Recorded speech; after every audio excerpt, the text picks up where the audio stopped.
Hello and welcome to Europe Conversation. My guest today is the President of Ukraine, Volodymyr Zelenskyy. He is joining us from a secret location close to the front line. And that makes already the point. We are discussing this important topic of EU enlargement with the country. We are during an ongoing war. What a challenging situation and what a decisive moment in history. So, Mr. President, thanks again for joining us. And let's start with a more strategic question. Is joining the European Union the strongest security guarantee for you? Thank you for the question.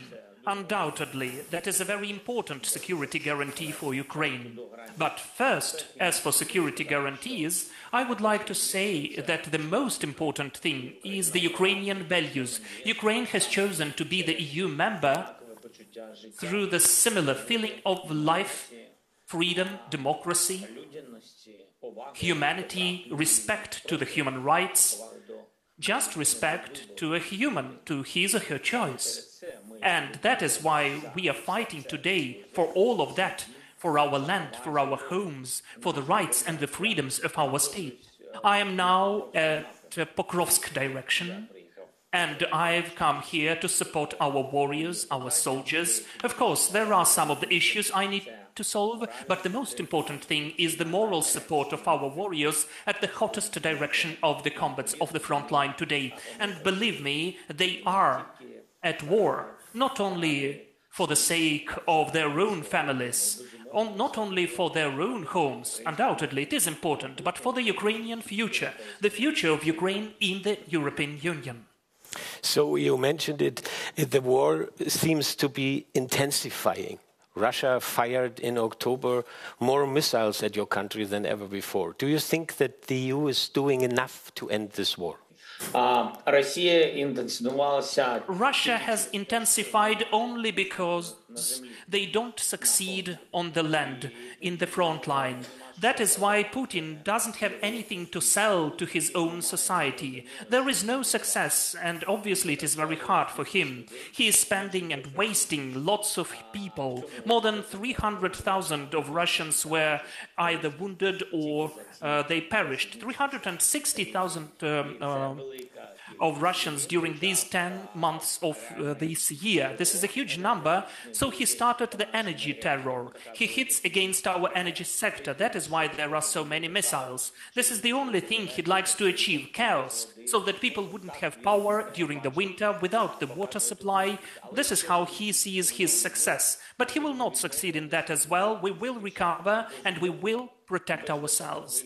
And undoubtedly, without the help of the leaders of the European Union, it will be very difficult. It would be incredibly difficult, because the systems of air defense, which we are given, and I would like to express my gratitude to Germany. Recently, they gave us 2 Patriot systems, and we are developing them, so they will be working. It's not enough, of course, but still, the whole Europe is helping us, as well as in the gas import, in the equipment delivery, to recover power and electricity supply. All of that is so important, especially during the war. But if we speak whether the EU does enough to force Putin to stop, I think that today, still, we need the US and Europe today. And then we'll have the chance to stop Putin.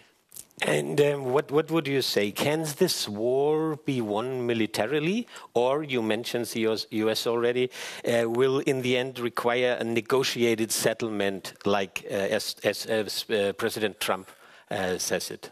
Well, the choice of the military way is the choice of Russia only. It started their aggression with that, and without any diplomatic issues. They started it with the military way, and undoubtedly they would like to have the military victory. It will never take place. If Ukraine is standing, if Europe is pressing, does not put up with that, that is very important to solve the issues on the support of Ukraine, that is both funding of our internal production and manufacturing and air defense, what I mentioned before, support Ukraine in all of the spheres. And the United States of America need to be be open to the opportunities of long-distance weapons, long-range weapons. That is very important, even as a deterring factor.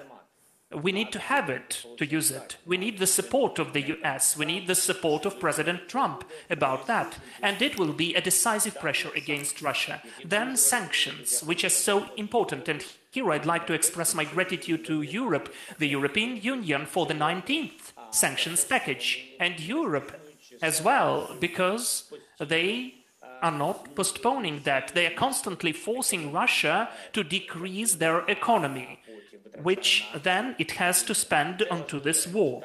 That is important as well. And the latest sanctions of President Trump and the United States of America were really important against the oil companies of Russia. We cannot stop on that. We need secondary sanctions. We need following stronger gas sanctions, and also against nuclear generation of Russian Federation. All of those steps are really comprehensible, but against their military-industrial complex, so that they wouldn't construct and create so many missiles which Russia is using against Ukraine.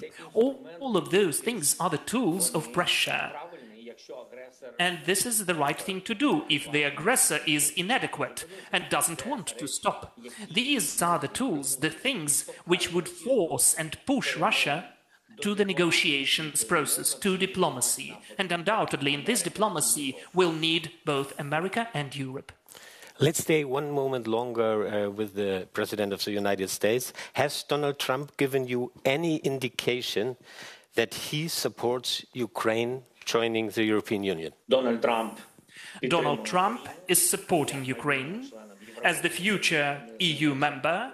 We have discussed that with him. He is supporting that, and he understands that this is the choice of the Ukrainian people, and Ukraine is the part of Europe.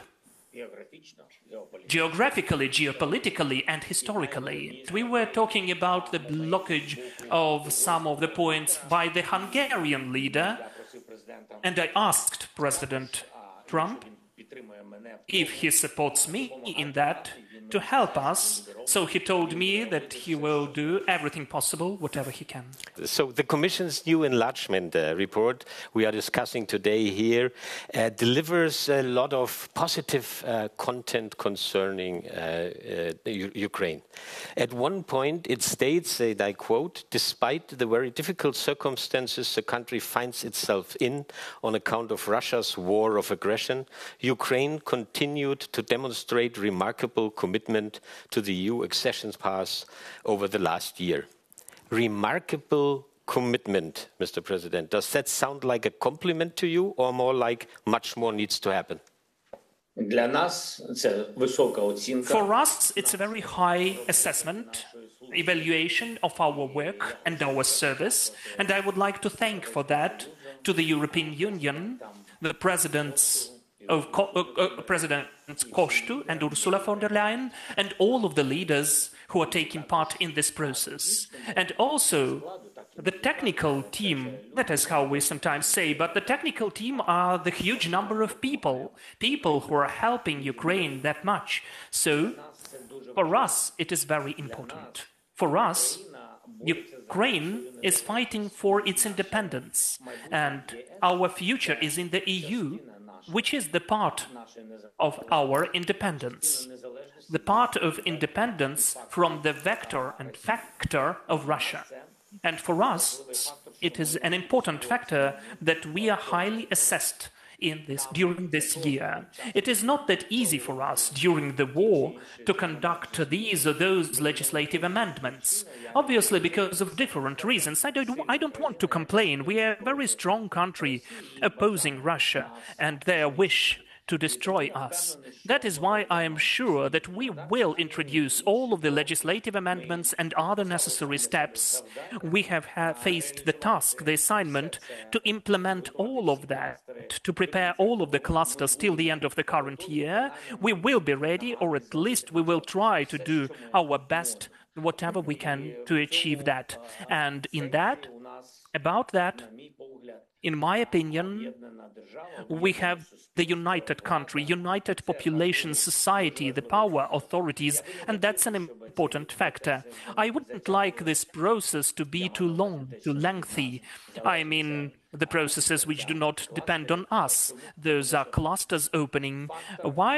Well, because the EU factor, the fact that Ukraine is fighting for itself in Europe is very important for the morale, for the moral support, both of our people and all of our military. That is very important, that this is the bilateral movement.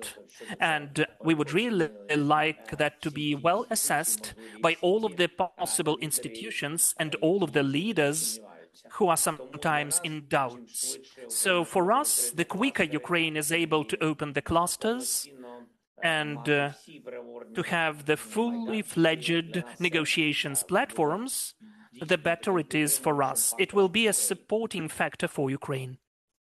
So as you know, and in the last weeks it was always reported, here in Brussels there are some concerns about judicial independence in Ukraine, especially after the creation of two independent anti-corruption bodies. The enlargement report says, recent negative trends, including a growing pressure on the specialized anti-corruption agencies and civil society, must be decisively reversed. What will you do to address these concerns? Well, in my opinion, I do not see that in the report. I know that there are certain messages, but I would check the real quotes from the report. But secondly, during the war, we have implemented the widest, the broadest anti-corruption infrastructure in Europe. And I don't know about any country who has that many anti-corruption authorities. Maybe it can be in other countries, but we are doing everything possible. There is a plan, and it's not the plan which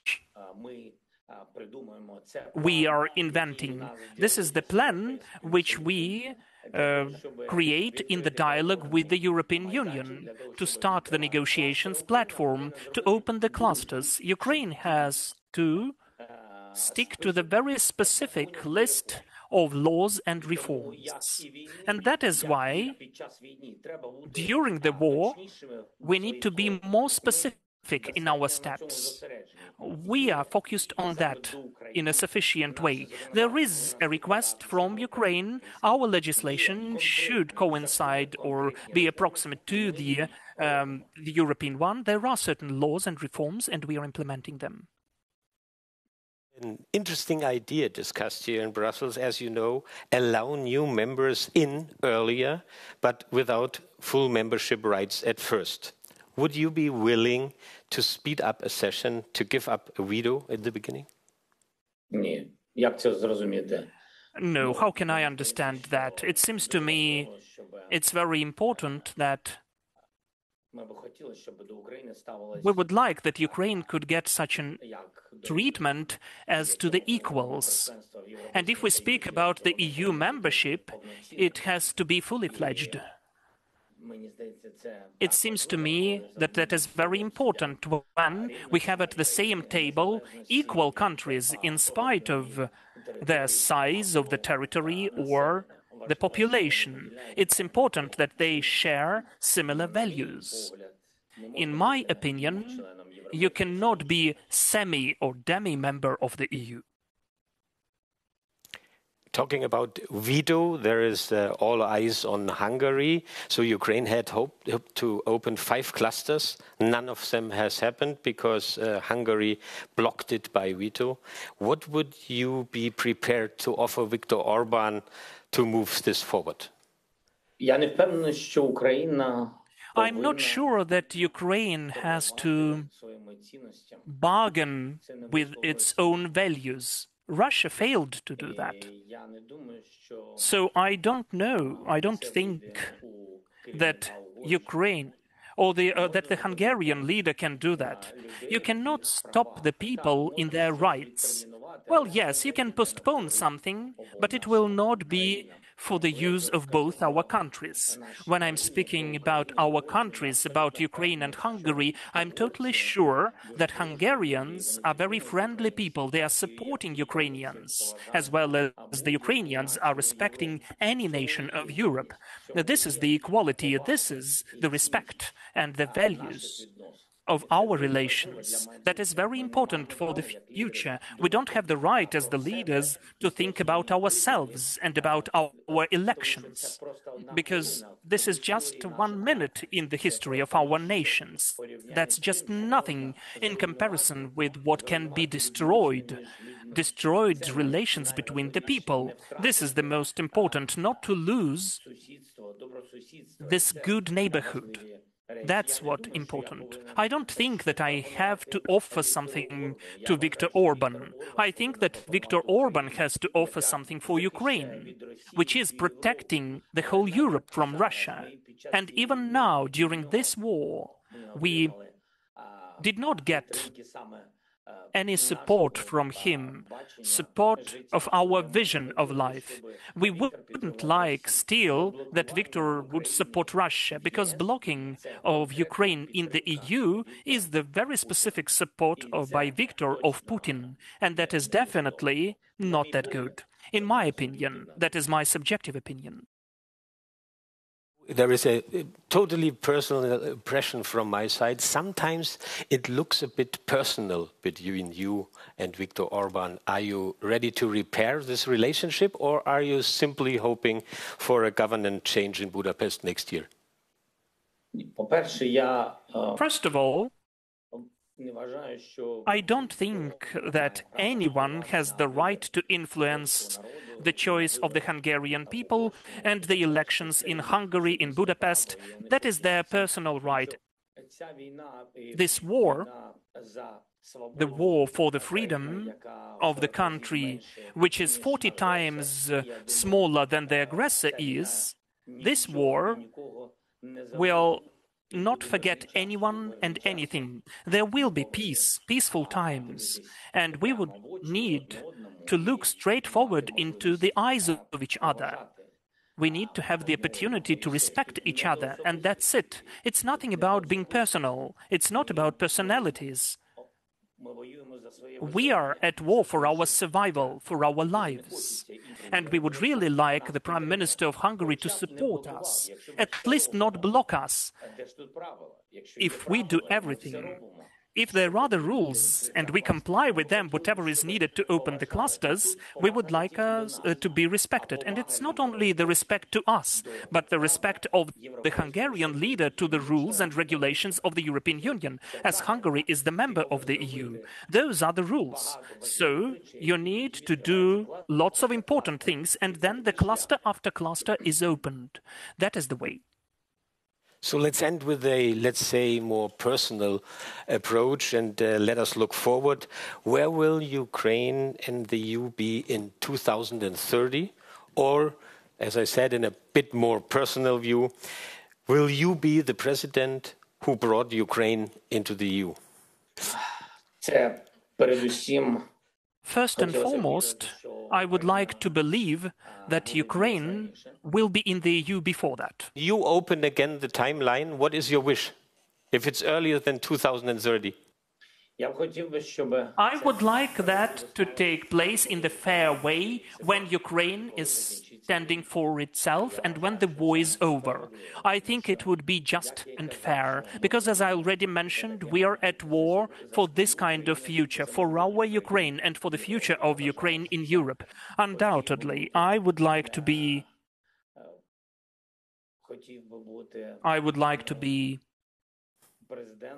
the president who is the president of Ukraine, which is in the EU. But it does not mean, definitely, that this is the main priority. The main thing is that Ukraine could join the EU.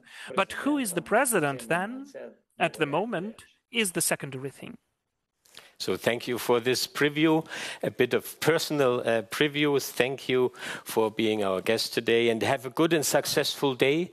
And when we wish you that, it's much more than just a polite closing. So thank you for coming on the Europe Conversation.